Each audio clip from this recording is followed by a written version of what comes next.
10ஆம் வகுப்பு தேர்வு இன்று துவங்கியுள்ளது. 28/3/2025 தொடங்கப்பட்ட இந்த தேர்வு 15/4/2025 வரை நடைபெறவிருக்கிறது. திருச்சிராப்பள்ளி மாவட்டத்தில் கிட்டத்தட்ட ஒரு 34,479 மாணவ மாணவிகள் தேர்வு எழுதுகிறார்கள்.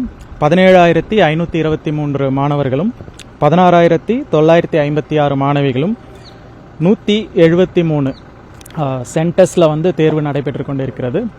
சிறையிலிருந்து ஒரு மாணவர் தேர்வு எழுதுகிறார்.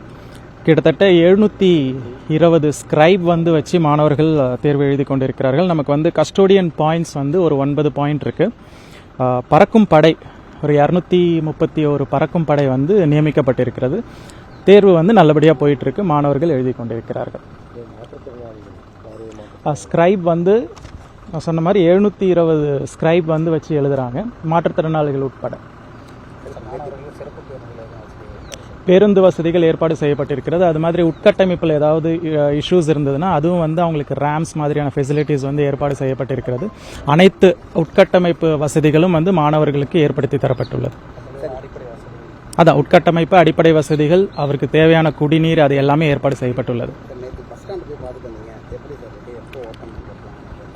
போயிட்டு இருக்கு. பஸ் ஸ்டாண்ட் நிறைவு பெறும் தருவாயில் இருக்கிறது. ஸோ கூடிய விரைவில் எனக்கு தேதி கிடைத்தவுடன் பஸ் ஸ்டாண்ட் ஓப்பன் செய்யப்படும்.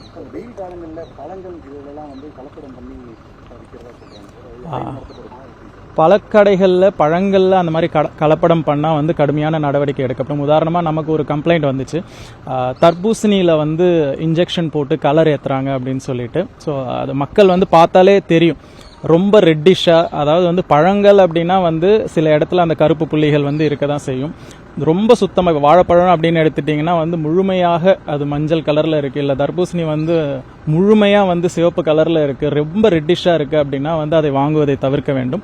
உடனடியாக புகார் தெரிவித்தால் அலுவலர்கள் அந்த ஸ்பாட்டுக்கு நிச்சயமாக அதை சீஸ் செஞ்சு அதுக்கப்புறம் அவர்கள் மீது நடவடிக்கை ஏற்படும். அலுவலர்கள் தொடர்ந்து சோதனை செய்து கொண்டிருக்கிறார்கள்.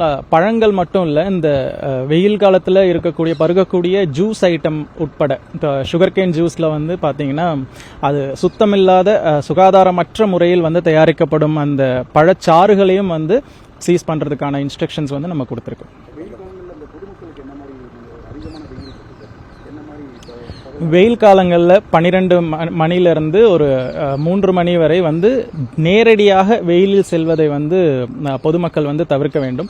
ஏன்னா அதிகப்படியான வெப்பம் இருக்கும் காரணத்தினால் அவர்கள் ஹீட் ஸ்ட்ரோக் வருவதற்கான வாய்ப்புகள் இருக்கும். நிறைய நீர் ஆகாரங்களை எடுத்துக்கொள்வது நல்லது.